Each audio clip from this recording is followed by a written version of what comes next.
বৃষ্টি ভেজা দিনে যারা এই রেসিপিটা এখনও পর্যন্ত ট্রাই করনি অবশ্যই একবার ট্রাই করে দেখো, আশা করি খুব ভালো লাগবে। তার জন্য লাগবে এখানে বেবিকর্নটাকে আমি প্রথমে ক্লিন করে নেব। ক্লিন করে নিয়ে গরম জলের মধ্যে অল্প একটু নুন ফেলে দিয়ে এটাকে 2 থেকে 3 মিনিট মতো বয়েল করে নেব। 2 থেকে 3 মিনিট, তার বেশি না কিন্তু, না হলে অনেকটাই সেদ্ধ হয়ে যাবে, তখন কিন্তু এটা ভেঙে যাবে। ছোট ছোট এই ভুট্টা দিয়ে যে এত সুন্দর রেসিপি হয় আগে আমি জানতামই না। তোমরা অলরেডি এই রেসিপিটা কে কে ট্রাই করেছো কমেন্ট করে আমাকে অবশ্যই জানিও।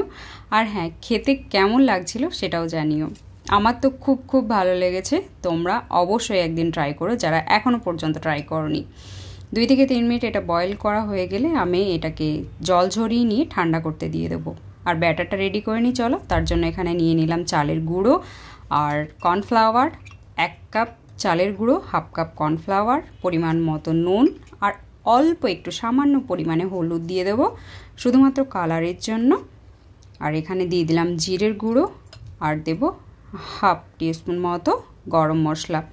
আর এখানে অবশ্যই 1/2 টিস্পুন চাট মশলা। চাট মশলা থাকলে দেবে, না হলে দেবে না, কোনো ব্যাপার না। আর বেসিক মশলা এখানে আছে।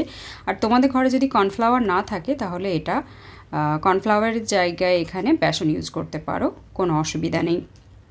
তো কর্নফ্লাওয়ারটা দিলে বেশ ক্রাঞ্চি হয়, খেতে কিন্তু খুব সুন্দর লাগে, এটাই, আর কিচ্ছু না।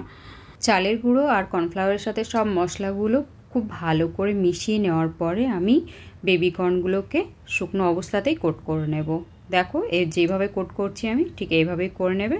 তারপরে আমি টুথপিক দিয়ে এটাকে খুব সুন্দর করে সাজিয়ে নেব। টুথপিক দেওয়ার কারণটা তোমরা একটু পরেই বুঝতে পারবে যে কেন টুথপিকটা ওখানে লাগালাম, কারণ ব্যাটারের মধ্যে ওটাকে ডোবাতে খুব সুবিধা হয় সেই জন্য, না হলে না হাতে লেগে যায়।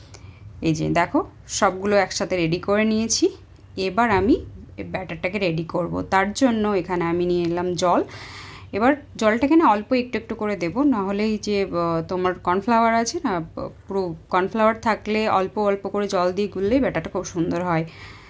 তো ব্যাটারটা খুব পাতলাও করবে না আর মোটাও করবে না, যেমন তোমরা বেগনি ভাজো সেম ওই ব্যাটারটা হলেই চলবে আর কি, ওই রকম। এই যে আমি এবার বড় একটা গ্লাসের মধ্যে নিয়ে নিলাম যাতে করে বেবিকর্নগুলো আমি খুব ইজিলি এখানে দিতে পারি। এর মধ্যে ডুবিয়ে নিয়ে এবার গরম তেলে ছেড়ে দেব। দেখো কত সুন্দর প্রসেসটা। এইভাবে করলে কি তোমার হাতেও লাগবে না কিছু না, স্টিকটা ধরে তুলে এইভাবে দেওয়া যায়, সেই জন্যই ওটা দিয়েছি টুথপিকটা।